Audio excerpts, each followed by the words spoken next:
Well, hello and welcome to Stand in the Gap. I'm your host, Sam Rohrer, and I'm going to be joined again today by my co-host, Pastor Isaac Crockett. And on this program, we primarily present transcending cultural issues affecting us in America. These are the issues that are so seemingly complex and entrenched that no civil or culturally acceptable solution seems to be available.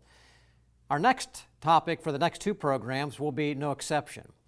Our theme for the two programs is millennial marriage in the danger zone.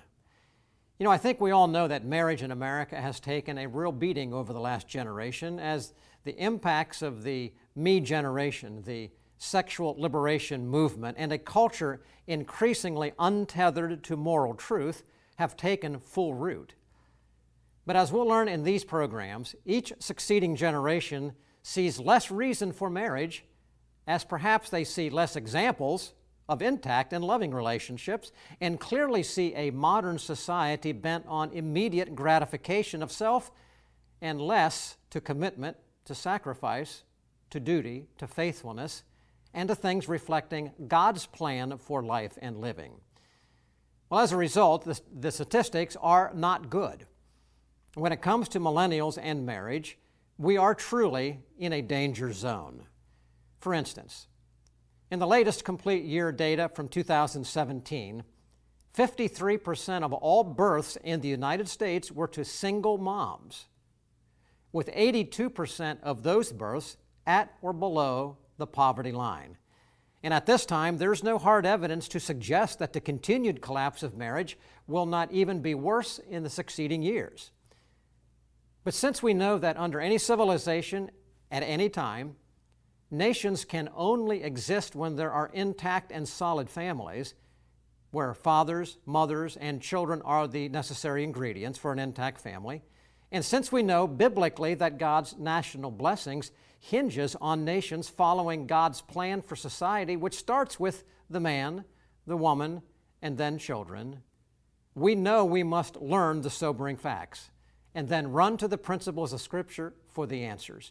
And we're going to do just that in this program today as we define the problem, the extent of the problem in this program, and then in the next part two, next week, address the cause and define the solutions with our special guest, Justin Murff, who is chairman of Millennials for Marriage, as he and his wife, Dr. Jennifer Murff, themselves millennials, seek to inform America about the matter of marriage and why from every perspective, being married is the best solution for children and the very best foundation for a free nation.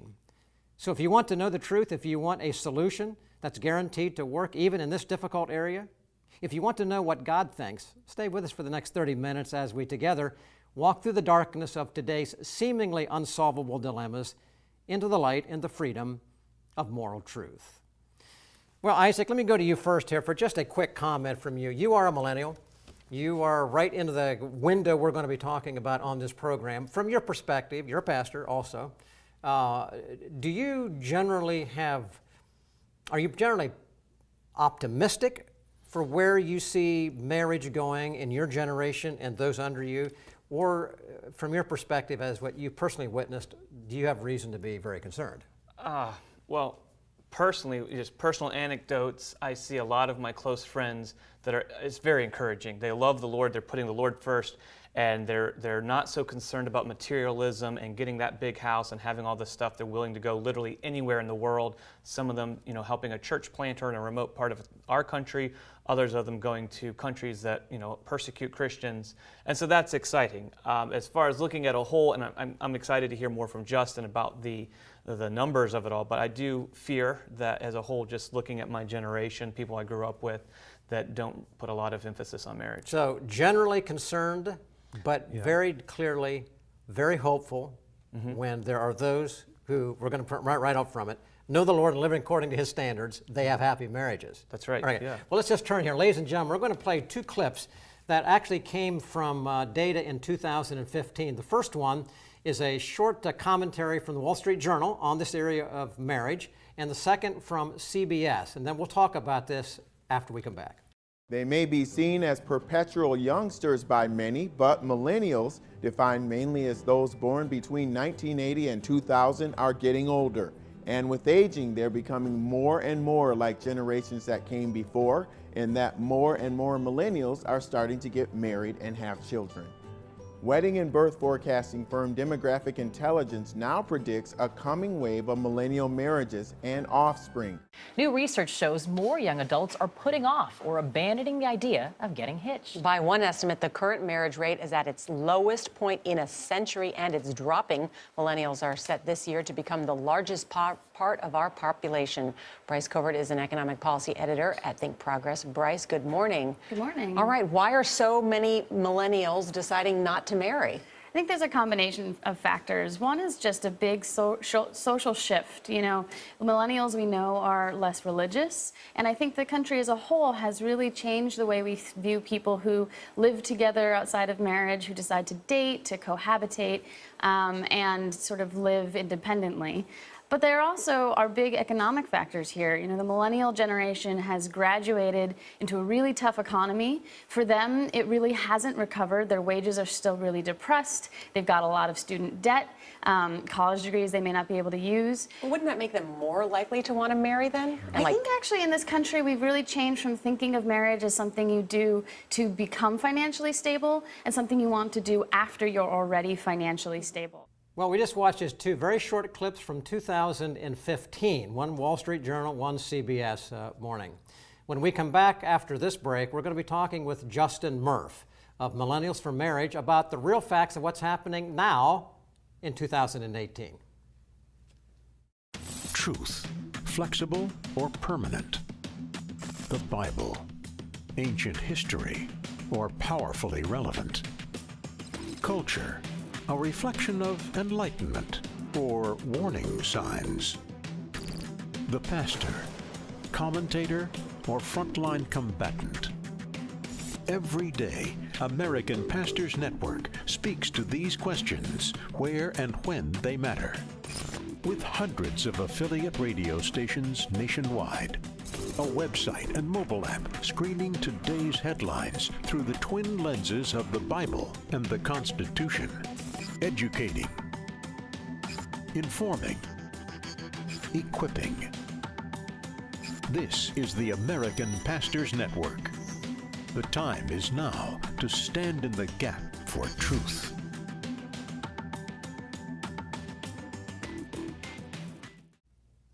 Well, welcome back to Stand in the Gap. Our theme today is millennial marriage in the danger zone.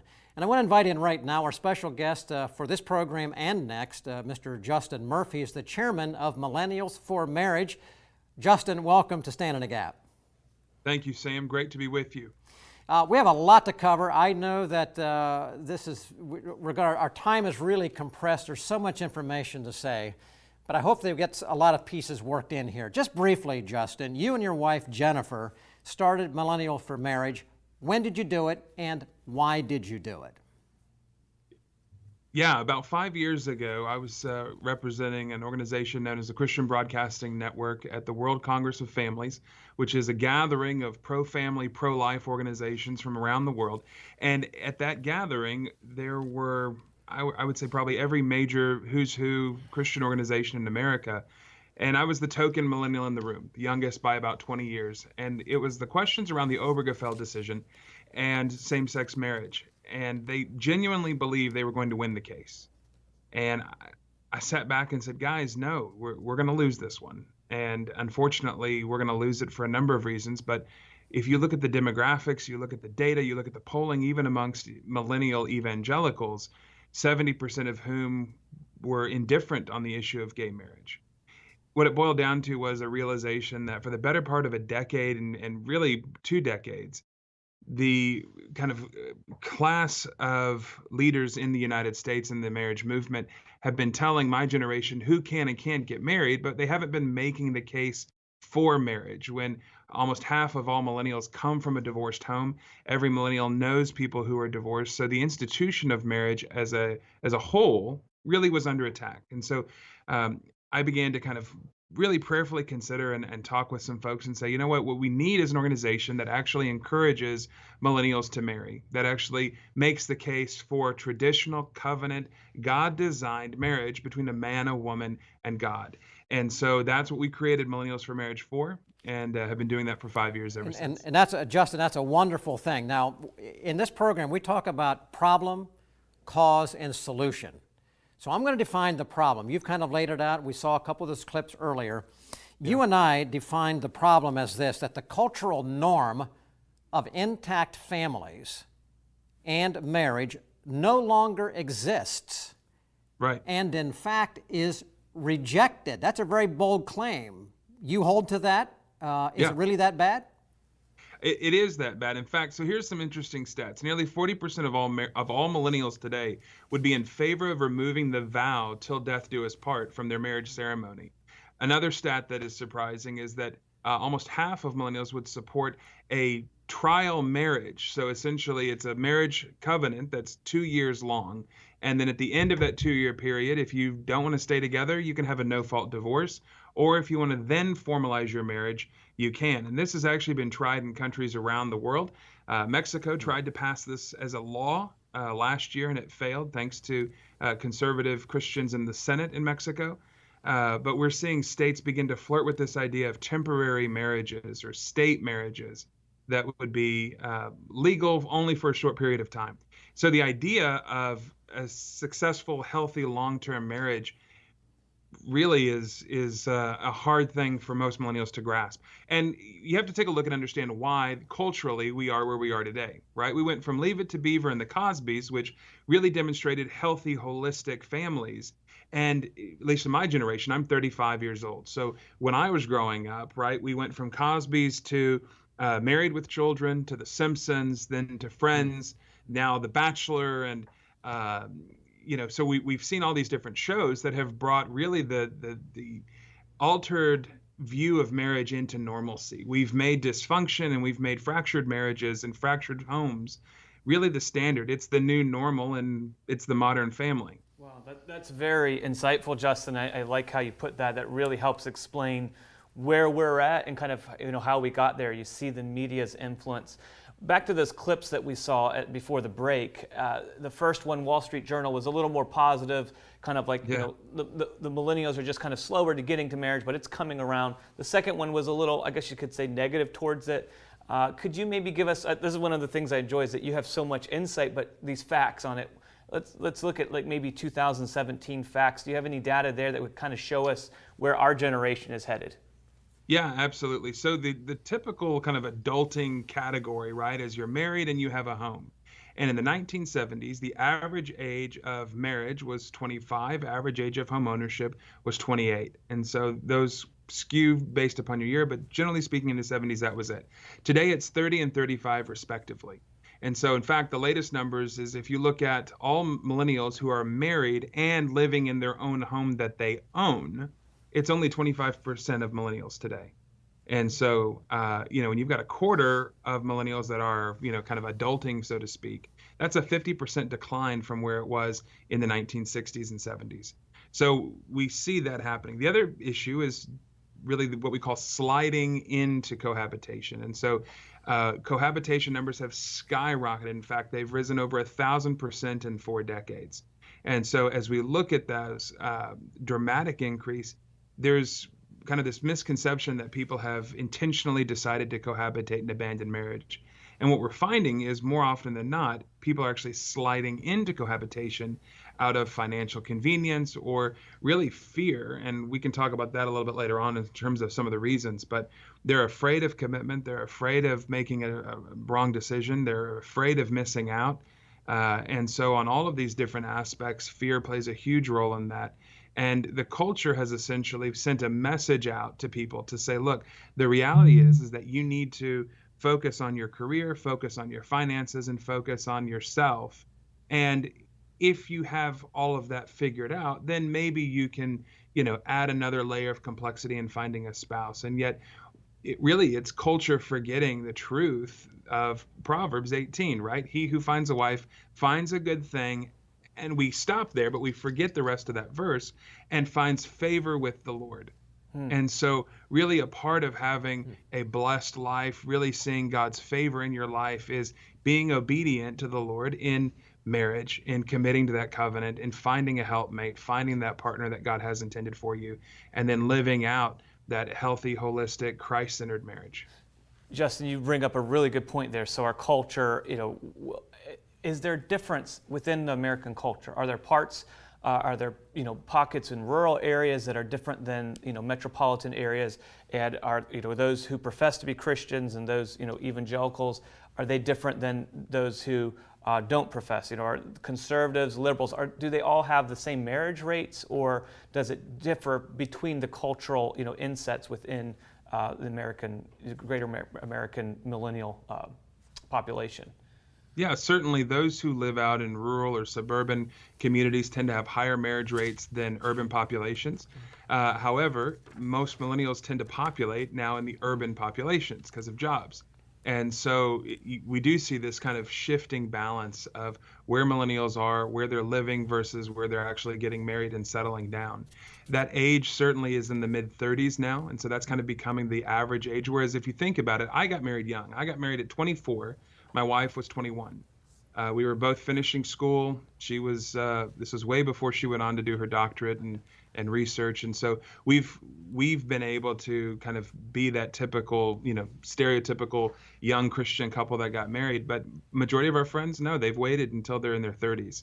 And some of that out of necessity, trying to find out, where the Lord's leading them. But others, it's just been an intentional decision really based upon fear, finances. They've been fickle, or they're focused on themselves and their career rather than building a family. Justin, let me come back to you on that. Let's go just a little bit deeper here in the next couple of minutes. Isaac asked you a question about those demographic differences. Yeah. Let me go to the Christian segment. Most of our listeners on this program would be Christian people. 74% of Americans say they're Christians. Yet when we know, according to George Barna research, that in reality, that really is not the case. Right. Do you know how the research breaks out? I mean, Isaac at the beginning of the program referred to his friends, and most that he knows have happy marriages, godly marriages, but generally at large they don't. So within those who say they are Christians, can you break that down a little bit? Where's the distinction here between some Isaac's talking about? You're in that category, you and Jen. Break that down a little bit if you can. So one of the things that's been interesting is that we actually made the decision to get married while we were in college. So we were young, we were in college. We made that decision, and there's a big difference in looking at particularly evangelical couples who marry while they're in school versus married post-school. If they marry post-school, it tends to be much later, and a lot of that has to do with the debt. When we got married, my wife, I can remember when she came just crying because she had $400 in credit card debt, and it was like this Dave Ramsey moment, and she was so heartbroken that she had $400 in credit card debt, and we paid it off.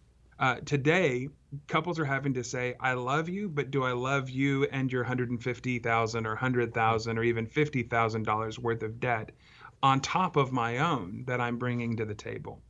And so there is some serious concerns. Now, there's good news in that the way that your debt repayment is structured, being married with children, is far better in your court than being a single person. But these are some serious issues that people are facing. And amongst cohabitation rates, we're actually seeing evangelical and non-evangelical cohabitation rates beginning to appear about the same. And so there's a big question for the church to say, how is the church going to respond when, A, we know that less people are attending church today, particularly millennials who are professing, but when they do come to the church, how are they treated and how are they received, and what guidance and counseling is the church providing to help these couples really pursue God's best plan for their life? And we've seen churches from the extreme of, hey, you've got 30 days to get married or you can't come back here, all the way to we're just going to ignore the fact that you're cohabitating because we don't want to offend you. And so really it's finding a biblical way that says, we understand the reality of where you're at, but we also want to help you get to where God wants you to be, and that's in the confines of a healthy, holistic marriage. And part of that discussion is really going to be centered on, are you meant to be married? Is this the right couple? Are you the right person for each other? Or did you slide into cohabitation out of financial convenience and physical desire, but yet it's not a long-term solution? Justin, I think that's great, and I think we're going to have to hold down the rest of that discussion and probably part two, where we get into the causes and the solutions, because there are solutions to that. So, Absolutely. ladies and gentlemen, we're going to come back just after this break. We're going to talk to Justin Murff from Millennials for Marriage just a little bit more, and I'm going to be asking him a question, what he and his wife Jennifer have done to ensure that their marriage remains intact. I'm going to ask Isaac the same question, so stay with us. We're going to come back. We're going to get a little bit insight into both of these men and their wives and their lives. Just a minute. Stand in the Gap is produced and recorded in the studios of WBPH Philadelphia, positively different television. To watch archives of this program, go to WBPH.org.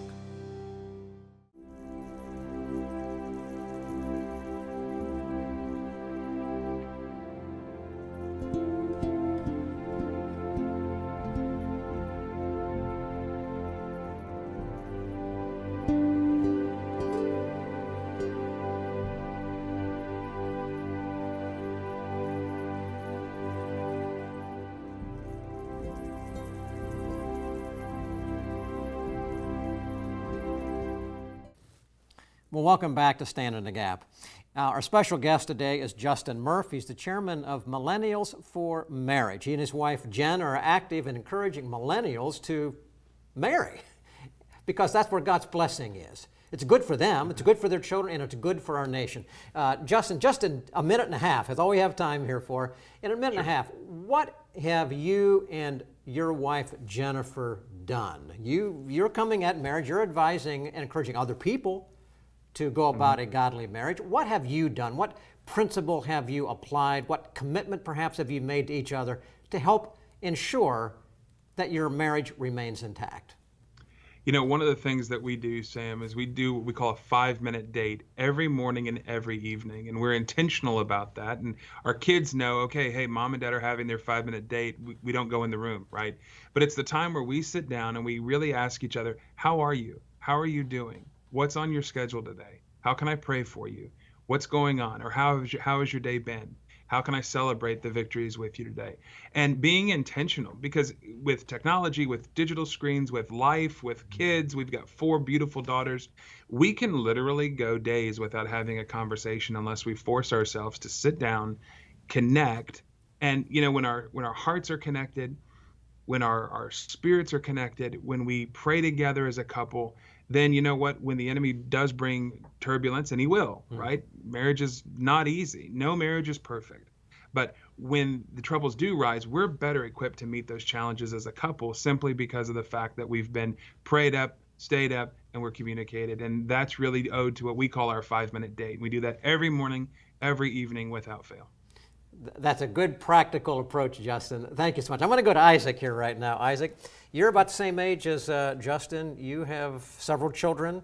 What have you and your wife, Jill, done? When you entered into marriage, you knew that the numbers were what they were. What have you done? Well, for sure, it's what God has done, in any of our lives, His grace. And even in getting married, kind of goes back to the last segment, what Justin was saying, and asking couples, should you be getting married? Is this the right person to marry to? And so we got married because we felt it would help us in our growth with God. It would help us glorify God more. And so we try not to have any secrets with each other. We try to talk things through, our fears, our finances, all of those, and just say, well, what can we do? And to help each other through it, and always saying, is this how God is leading us? And then it doesn't matter financially, or if we're near or far from family or friends, if we sense the Lord's will together, then we're pretty clear where to go. And I am sure that you, like Justin, who we were just talking with, you've run into problems like anybody else. But have you ever found that when you've taken those problems to the Lord, that you've not been able to solve them? He always solves them for us, and that's the great thing about having Him on our side. Ladies and gentlemen, we're at the close of our program right now. Our theme today has been millennial marriage in a danger zone. Our special guest, Justin Murff, Millennials for Marriage, shared some really astounding facts. Marriage is not in good shape in this nation.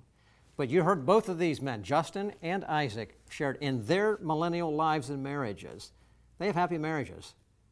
Christ is the center of their marriage. Biblical standards are the standard.